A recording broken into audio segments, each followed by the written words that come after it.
And you've just heard Heavy Baby by the Deadline Shakes, and I'm delighted to be joined by Greg, Martin, and Thomas from the band now. Hello, all. Hi, everyone.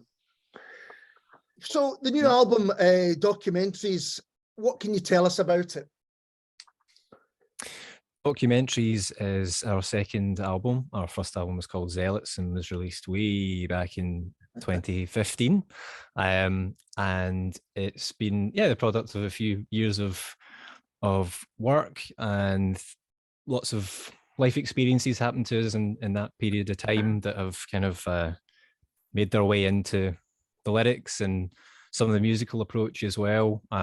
It's, how many tracks? It's 11 tracks. It's there's variety.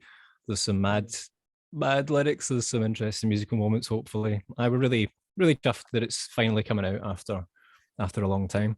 Yeah. So after Zealots, did you kind of think we'll have a bit of a break, or it's just taking this long to do? I think I was kind of looking back in this other day to get a sense of what our timeline was, and I think we did start working on some of the songs that are on this album now quite quickly after Zealots was out, and then we had periods of working them out, doing recordings. We had little breaks, but we had a period where we were trying to get some live things together. We did a couple of gigs, which included some of the songs that are now on this album, but we also then had a more sustained period where we were trying to get the second album stuff all together to put a live show to go along with releasing the album. And it wasn't getting there, it was just going to take a long time. So we thought we'll can that for now and get on with the business of actually releasing the music, because it had been ready for a little while. So that and procrastination, Ali, of course, it's there's always a bit of that. And did the dreaded lockdown put a hold on things as well? Or were you able to kind of work through that, or was... It's actually mostly finished during lockdown. That was a pain in terms of us getting together because we had a room that we would rent and meet up, and all the stuff was there. And it was so vague, if you remember, you weren't actually quite sure, is this allowed? Is it a bit, it's not a business per se, all that rubbish. So that certainly kind of made it tougher to get together and play together and all of that. Attempted the lockdown covers that all the bands were doing around about the four of us split screen and sending you all our parts and joining them together. And we did field music, Disappointed. That was good. That was good fun, just to keep things going in lockdown when we couldn't get together. Yeah, that listening part is actually commented back. It's quite cool. Yeah, I mean, it's interesting. I mean, even just doing something like this, it must have been so difficult to try and do any music where there's lags and delays and all that kind of stuff. Yeah, I trying to do anything with synchronicity, if that's the right word, that would have been beyond our brains, I reckon. But you find a way to that's the whole thing. These lockdown covers that come out, there were some really cool examples of them, because people just thought, right, new restrictions or whatever, what's the limit on what I can do? How do we put it together? And you see some brilliant innovation when you're kind of fettered a little bit. Yeah. So no, people will always find a way. Absolutely. Life finds a way. I don't know why I'm quoting Jurassic Park, but there you go. And now that it's out, how are you feeling about it? I mean, it has been a long time, it's a kind of Blue Nile length between releases. Yeah. And just as good as their... Absolutely, yeah. I'm deliberately putting you in that bracket. Yes. How do you feel about it? Yeah, I think really happy that it's going to be out there. And it's hard because you live with it for such a long time, and you lose all sort of objectivity in what you're doing just because you're involved in it as well. But I think it's different from Zealots. It's got ambition that I think we're all happy with. It doesn't sound, I think, hopefully like too much else that's around. And just delighted that people get the chance to hear it if they want to have a listen. I don't know, Martin and Thomas, what you guys think? Yeah, I'm just glad it's just finally getting out there as well, and I'd done some of the artwork for the album a while ago, and it just sort of been sitting there, and the songs had been on the shelf, and just hearing them on a few radio stations and stuff like that, it sort of just brings them to life again, and it's just good to see them out there and just see what people think, get a little bit of feedback on them. And people like my uncle, who kept asking, when is it going to come out, when is it going to come out? Finally we can say it's out next week. It kind of feels like we've been hiding something amazing, cool thing, and it's everybody can, we want everybody to listen to it, but we just haven't actually got there yet. And we're just really glad it's come out now. So I think, Greg, it was interesting. You said you hoped it didn't sound like anyone else. What it does sound like is the Deadline Shakes, which is, after such a long period of time, I think that's really good. You've got this real kind of musical identity. Was that important to you?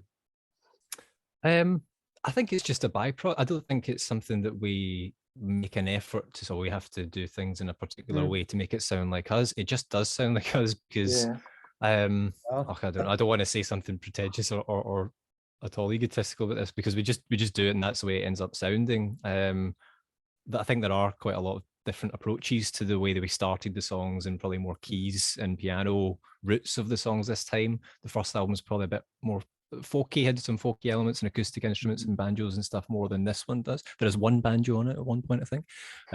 But no, it's just we have a go, and it ends up coming out the way that it does. So if there's a musical identity that you get as an impartial bystander, then that's good. And maybe tell us a bit about the history of the band, because you've been together for a while, or you've known each other for a while at least. Yeah, Greg and I were at school together. Ian and Greg met first, didn't you? Way back. What age were you? Oh, we don't know, with 6 or something. Ian's a lot older than me, so I'll just be kind and say 6. We were childhood friends, and get picked up by his mum from school and go around to his house every Monday and that kind of stuff. And we would fool about with musical, learning. He helped me learn to play the guitar at first, and we started recording little silly demos about biscuits and breakfast cereal and stuff like that. And then you guys, Martin and Ian, became good pals at school. And we all had different bands, and I think we all secretly just wanted to work with each other, pick each person from the different band and start a new band. And, we met Tom just at uni sort of time. And it's crazy that all this time has passed. And we were thinking, I remember seeing, sorry, Tom, on you go. So no, I was going to say, I remember seeing Greg's previous band, run in that. I was like, oh, they're a cool band. It'd be cool to be part of that kind of stuff.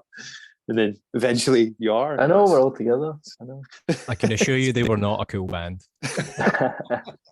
But we were just saying the other day, it's, when Heavy Baby came out, it was the 10th single over 10 years. It's 2012 that Sweeten the Deal, our first single, came out. I just didn't really realise that until we posted it online, and I saw 10 singles in 10 years. It's quite crazy. And what we got to do with that was that Martin has designed the artwork for each of these singles, and we got to, what he put together, because he does all the graft, all his bits of artwork all in one kind of montage, and you get embarrassed and say this, but I just love it, absolutely love what he's done for us. So we're very lucky to have him to do that. Looking back on them all and seeing them all alongside each other on Spotify and things like that, it's cool. See, I didn't realise that. There's not a honker in there. Well, I didn't realise that, but now you mention it, you've always had a strong kind of identity, the way things look as well, the way the covers look and all that, and that explains why. Oh, cheers. I know, I think it's important this time as well that we weren't able to, well, I had a baby boy the same week that the Heavy Baby arrived as well. So any thoughts of doing any sort of single album launch like we did in the old days, we just weren't really able to do. So having that visual presence online, just doing a couple of animations or just something to help promote it was quite important this time, that we weren't able to really do a show really, which is what we ideally want to do. But I think once this comes out, and hopefully if it's well received, we can look to support it with some live shows later in the year, or probably early next year. So are you going to tour the album, or at least going to play it live? I think that's something we would really like to do, and something we had been working towards. I think, as Greg said, it's just a bit of a struggle the way we were. I attempting it really. We're starting to use backing tracks and things for some of the stuff that Greg had put on there, and we used to have a lot more members in the band, and members come and go, and it just wasn't really quite coming together. I think some of them were sounding really, really good, but we didn't really have the sort of full set together, and we just thought, let's just get the album out. Let's just get it out and try it that way for a change. And then I think probably begin the next year. I know Greg's already got other songs up his sleeve that we want to start working on. So I think it'll be some new stuff straight away, and then look back at some of the ones from documentaries and then a couple of the old ones from Zealots as well, and definitely play some shows next year. What do you guys think? Yeah, well, the rest of the band. That's no, that's not what we're doing at all. That's great, Martin, because you're the tricky one at the moment with the new baby. So yeah, it's good to know. I know that's the thing. We've all got so many kids. I don't know how many kids we've got between us all now. He's got 3 and Greg's 10. 2. You've got 10 singles, 10 singles, 10 years, 10 kids. 10 kids. There we go. Wow. So it's a lot trickier getting together to rehearse than it used to be, but we're not going to stop doing it, and we love getting together, and even if it's just round at someone's house and having a jam, or a wee acoustic night or some kind of launch, we'll do something. And I was going to ask, if you were already working on new stuff, because the album has taken, the time it has to come out, but it sounds like you are. Yeah, there's new ideas floating around. I think one of the things that I'd be keen to do for the next one will be to have the kind of genesis of the ideas come more with us being in a room together, or maybe just having more of a root of an idea that then gets fleshed out with the band because of the circumstances of the recording of the second album. It was a bit different to that, so it'd be really nice to look at starting the songs in a slightly different way. So we'll see how that goes. There always probably needs to be, we've never really been a jam band, who'll jam on E for 15 minutes and then pull something out of it. So I think, there'll need to be something going into a session, but it'd be nice to try that sort of thing and maybe experiment with doing a bit more of live recording as well, because we've probably got the capability to do that. It'd just be a matter of getting it all set up, because over the course of recording the second album, we learned how to do drums ourselves and that kind of thing. Previously, we had to go into a wee studio to do them. So yeah, there's plenty to go at. You accrue new stuff as you get older, and then it's actually, we need to use it now. And I was reading lots of kind of quotes about your music from other people, and there's one which jumped out to me, was like, it's like drinking from a sonic fire hose, which I just loved. How do you think of your own music, or do you even think, like, how do we say it? If I'd never heard you before, how would you kind of explain it? It's tough. I think the sonic fire hose one is apt, because the thing that I always come back to is loads of a big spray of stuff, like quite a lot of ideas and quite a lot of variety. Either a sonic fire hose or those blunderbusses that you'd see in the comics, with like pants and nails and stuff flying out of them. Theatrical blunderbuss. Theatrical blunderbuss. We've got, if we need a new band name or album 3 title, Theatrical Blunderbuss could be it. Well, listen, guys, thanks so much for taking the time to talk to me. I think the album's brilliant, and I'm sure other people will say the same. Thanks very much. Thank you. A pleasure to be on, and thanks for all man. the support, Ali. Really appreciate it. It's a pleasure. And this is the Deadline Shakes and Ditching of the Roses.